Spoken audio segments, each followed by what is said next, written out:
भगवान बुद्ध को ज्ञान प्राप्त हुआ।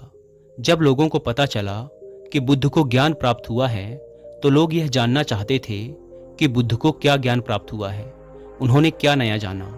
नया इसलिए क्योंकि संसार में पहले से ही ज्ञान का भंडार भरा पड़ा है और जिस ज्ञान को सब जानते हैं उससे अलग बुद्ध ने क्या जाना। एक दिन बुद्ध के पास एक व्यक्ति आया और उसने बुद्ध से कहा, हे बुद्ध, मैं एक ज्ञानी व्यक्ति हूँ। मैंने सभी शास्त्रों का गहन अध्ययन किया है, मैंने वेद पुराणों का अध्ययन किया है, मैंने गहन चिंतन मनन किया है। मैंने सुना है कि आपको भी ज्ञान की प्राप्ति हुई है। मैं यह जानने आया हूँ कि आपको क्या प्राप्त हुआ है, वह कौन सा ज्ञान है जिससे अब तक हम सब अनजान थे। आपको क्या प्राप्त हुआ है बुद्ध? उस व्यक्ति की बात सुनकर बुद्ध मुस्कुराए और बोले, मुझे कुछ भी प्राप्त नहीं हुआ है, बल्कि मेरे पास जो था वह भी चला गया। व्यक्ति ने कहा, आपसे क्या चला गया बुद्ध? बुद्ध ने कहा, लोभ, मोह, माया, लालच, ईर्ष्या, क्रोध, कामना, इच्छा, वासना, ये सब मुझे छोड़ चुके हैं। वह व्यक्ति बोला, फिर आपने क्या पाया बुद्ध? बुद्ध ने कहा, कुछ भी नहीं। इस पर वह व्यक्ति बोला, फिर लोग ये क्यों कहते हैं कि आपको ज्ञान की प्राप्ति हुई है? क्या आपने ज्ञान प्राप्त नहीं किया? बुद्ध मुस्कुराए और बोले, मैंने ज्ञान प्राप्त नहीं किया। ज्ञान तो सर्वत्र है, कण कण में व्यक्त है, उसे प्राप्त करने की आवश्यकता नहीं है। मैंने तो केवल अपना अज्ञान खो दिया है।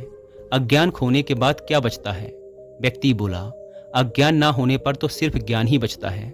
बुद्ध ने कहा, जब ज्ञान और अज्ञान दोनों ही ना बचें तब क्या बचेगा?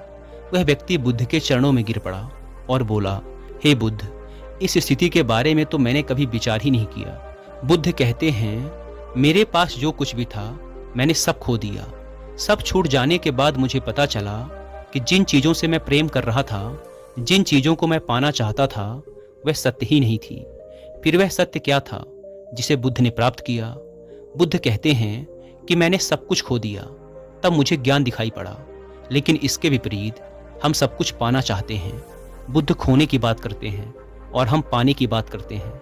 हम ध्यान करते हैं ज्ञान प्राप्ति के लिए, लेकिन क्या हम स्वयं को अज्ञानी मानने के लिए तैयार हैं?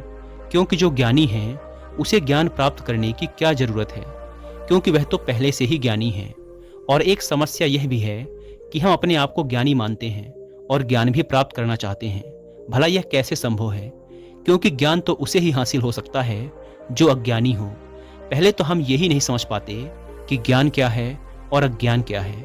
ध्यान से समझने का प्रयास करोगे तो पाओगे कि जिसे हम ज्ञान समझ रहे हैं वह अज्ञान ही है। हमारा ज्ञान ही हमारा अज्ञान है। उदाहरण के लिए, हमारा ज्ञान कहता है कि हम श्वास लेते हैं और जीवित रहते हैं, लेकिन अगर ध्यान से देखोगे और विचार करोगे तो पता चलेगा कि हम कभी श्वास नहीं लेते। श्वास स्वतः ही चलती है, क्योंकि अगर हम श्वास ले सकते और बंद कर सकते तब हम कभी भी श्वास को बंद कर सकते थे और शुरू कर सकते थे। फिर कोई भी व्यक्ति मुर्दा ना होता। अगर मुर्दा होता तो मुर्दे भी सांस ले रहे होते। तब यह हमारा ज्ञान ही है जो कहता है कि हम सांस लेते हैं। धरती पर जब से मनुष्य आया है तब से अब तक मनुष्य एक ही प्रकार से चल रहा है। सिटी मॉल ऐप के साथ अब होगी बचत ही बचत। गौर किया, व्यक्ति गरीब हो या अमीर, सब में एक ही जैसी भावनाएं हैं। सब क्रोध भी करते हैं, सब प्रेम भी करते हैं, सब स्वार्थी हैं, सब लालची हैं, सब एक दूसरे से आगे भी निकलना चाहते हैं। इतिहास में बहुत बड़े बड़े राजा और सम्राट हुए जिन्होंने अपनी इज्जत बनाने और बचाने के लिए बहुत कुछ नष्ट किया, बर्बाद किया। लेकिन आज वो राजा और सम्राट नहीं हैं, उनकी जगह हम हैं। जो एक राजा या सम्राट करता है वही एक गरीब व्यक्ति भी करता है। वह भी अपनी इज्जत बचाने के लिए कुछ भी कर सकता है, किसी भी हद तक जा सकता है, कितना भी गिर सकता है, किसी की भी हत्या कर सकता है, किसी को भी बर्बाद कर सकता है और खुद के प्राण भी ले सकता है। और अंत में चाहे कोई सम्राट हो या कोई गरीब व्यक्ति हो, दोनों एक ही स्थिति में प्राण त्यागते हैं। एक सम्राट हो सकता है कि युद्ध के मैदान में अपने प्राण त्यागे, और एक गरीब व्यक्ति हो सकता है कि अपनी झोपड़ी के बाहर खुले मैदान में प्राण त्यागे। लेकिन प्राण निकलने में पीड़ा तो एक जैसी ही होती है। हजारों सालों से सब कुछ एक जैसा ही घटित हो रहा है, उसमें कोई बदलाव नहीं हुआ है, सिर्फ चेहरे बदल रहे हैं। फिर भी हम इतने ज्ञानी व्यक्ति हैं कि उन सब से हम कुछ भी नहीं सीखते। हम भी वही गलतियां दोहराते हैं जो पहले ही हो चुकी हैं, और उसका परिणाम भी हम जानते हैं, फिर भी उन्हीं गलतियों को बार बार करते रहते हैं। इसीलिए बुद्ध कहते हैं हम अज्ञानी हैं, क्योंकि जिससे हम अपना ज्ञान समझ रहे हैं वही ज्ञान हमें सत्यता से दूर रखता है। बुद्ध जिस सत्य की बात करते हैं, उन्हें जो सत्य प्राप्त हुआ या जो सत्य होता है वह ब्रह्मांडीय होता है। वह हर जगह, हर समय, हर स्थिति पर एक जैसा ही होता है, उसमें कोई बदलाव नहीं होता है। लेकिन हमारा जो ज्ञान है, हमारा जो सत्य है, वह परिस्थिति, समय और स्थान के बदलने पर बदल जाता है।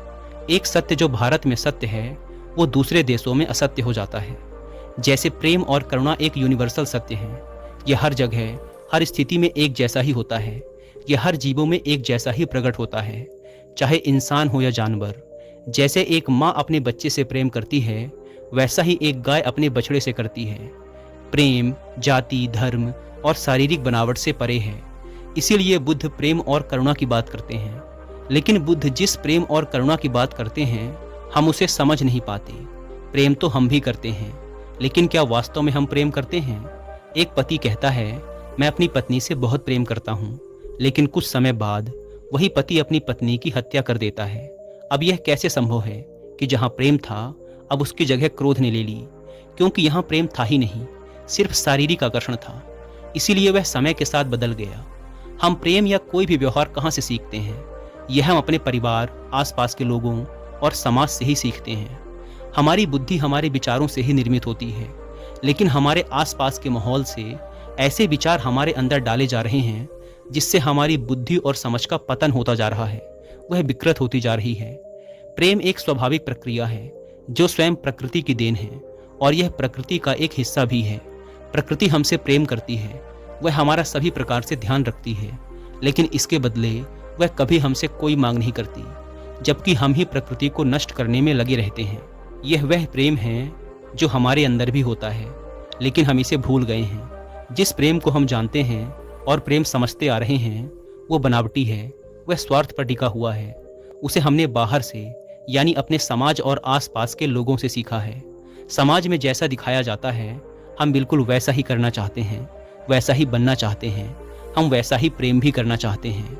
हम हर चीज़ में समाज की नकल करना चाहते हैं। हम अच्छा दिखना चाहते हैं, लोग हमें देखें तो कहें कि देखो कितना प्रेम है इनमें। वास्तव में जो सत्य है वह बहुत दूर नहीं है, बिल्कुल हमारे नज़दीक ही है, वह हमारे ही अंदर है। हमने अपनी आंखों में पट्टी बांध रखी है, दिखावे की पट्टी, समाज की नकल करने की पट्टी। इसीलिए हम अपने अंदर के सत्य को देखना ही नहीं चाहते, या ये कहो कि हम इतने व्यस्त हैं कि हमें यह सोचने का समय ही नहीं है कि हम रोज़ जो कर रहे हैं उससे हटकर कुछ और भी किया जा सकता है। अपनी सामाजिक बुद्धि को छोड़ दें, जो समाज ने सिखाया है उसे कुछ समय के लिए भूल जाएं और स्वयं को समझें, खुद को जानने का प्रयास करें। आपके सबसे करीब आप खुद ही हैं। आपसे ज़्यादा आपके करीब और कोई हो ही नहीं सकता। दूसरे किसी भी व्यक्ति से ज़्यादा आप स्वयं को बेहतर जानते हैं। देखें कि आप क्या जानते हैं। क्या सच में आप अपने बारे में कुछ जानते भी हैं, या बस ऐसे ही जिए चले जा रहे हैं? जन्म लेना और रोते चिल्लाते इस दुनिया से चले जाना इस जीवन का उद्देश्य कदापि नहीं है।